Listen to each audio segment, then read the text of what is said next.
From February to May 2020 this year, 11.5 million women lost their jobs because of business closures intended to stop the spread of COVID-19. By the end of April 2020, women's job losses had erased a decade of employment gains. We're being challenged in every way, shape, or form: home, life, work, parenting, etc. And how do we make sure that we're not a victim of this, but we make the most of it? Technology can really help women today as it removes some of the geographical boundaries that are there and actually erases some of the systemic barriers that come to play when you have biased processes. Data is the number one currency outside of people that organizations have. What is the current organization structure look like? How many do I have that's underprivileged minorities? How many females do we have in certain roles and not? When you are doing recruiting, when you are writing that job description in areas where you want to bridge that gap, I think is extremely important. Because a lot of times people can be very successful in a position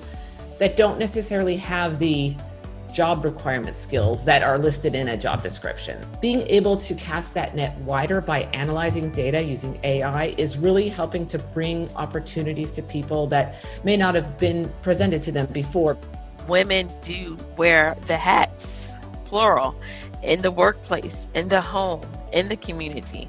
It's all in us to be the hero, to be the strength, to be the leader. Continues to be an evolution that we do a lot of things, but it's unpaid. And how do we change that shift?